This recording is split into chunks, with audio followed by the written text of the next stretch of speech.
দেখেন আমাদের একটা দুঃখ সংবাদ আছে। এই যে মুরগি ছিল দুইটা, একটা মারা গেছে ঈদের সময়। আমরা একজনের বাসায় রেখে গেছিলাম ঈদ করার জন্য। সেখান থেকে খবর পাইছি যে একটা মুরগি মারা গেছে। মানে ওটা আগের থেকে একটু সমস্যা ছিল, ওটা একটু গেডি ব্যাকা ছিল, মানে বলতে পারি না কি হয়েছে। এটা হঠাৎ করে মারা গেছে, ডিম পাড়া মুরগি। এখানে একটা আছে, মানে একটা মুরগিতে অনেক সমস্যা করতেছে, খাওয়া দাওয়া বন্ধ করে দিয়েছে, খাওয়া দাওয়া করতেছে না। আর কি করা, ভাগ্যে যেটা থাকে সেটাই তো হয়। মুরগিটা অনেক সুন্দর ছিল। যে এই বছরের প্রথম ভেন্ডি ভাজি, এখনো খাই নেই ভেন্ডি, এই প্রথম আজকে ভেন্ডি ভাজি করতেছি।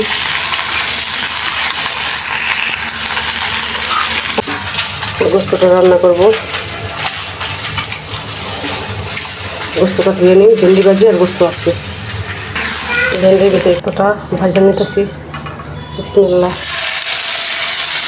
ঢেলে দিয়ে দিই।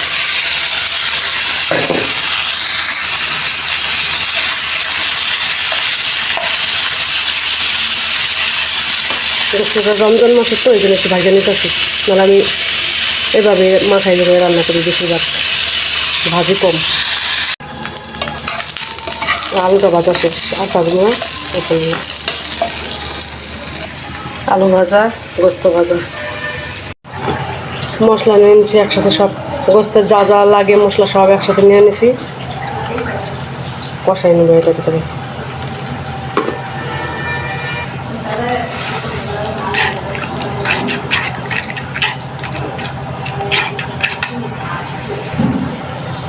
মশলাটা কষানো হয়ে গেছে, টমেটো দিয়েছিলাম একটা। আমি সব গোস্তেই টমেটো খাই। এখন আলুটা আগে দিয়ে কষাবো, তারপরে গোস্তটা দিয়ে দেবো।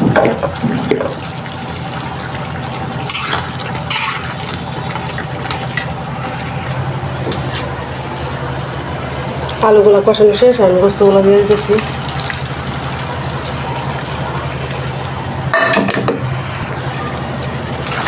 এখন গোস্তের সাথে আলুগুলো ভালোভাবে কষাই নেব।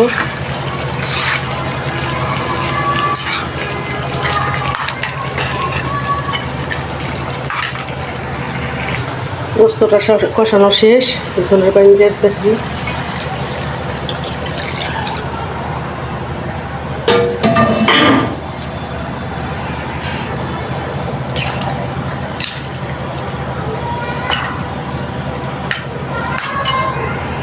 তরকারিটা হয়ে গেছে, এখন জিরা ভাজা গুঁড়া দিয়ে নামাই ফেলবো।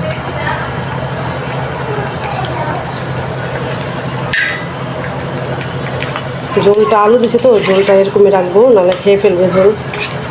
ছেলেরা আলু ছাড়া কিছু বোঝে না, মেয়েও আলু চায়, এর জন্য আলু দিতে হয় আমার তরকারিতে।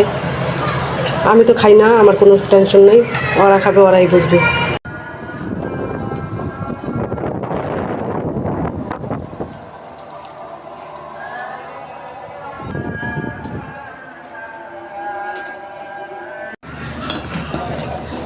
আজকে আবার লাস্টার সময় ভিজাবো, তাই দুধ জাল দিয়ে নিতেছি।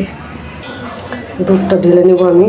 ওদিনকে রান্না করছি, ভাগেই পাইনি, এত মজা হয়েছে। দুধটা ঘন করে জল দিয়েছিলাম তো, দেশি দুধ অরিজিনাল। আজকে আবার একটু বেশি করে দুধ দিলাম, সাথে গুঁড়া দুধ দিই আমি। এখন সেমাইটা দিয়ে দিব।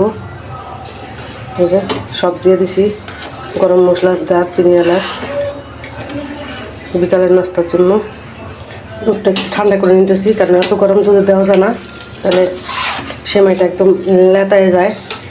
এই জন্য দুধটা ঠান্ডা করে নিতে হয়। ঠান্ডা মানে হালকা গরম, কুসুম গরম থাকবে। বিসমিল্লাহ।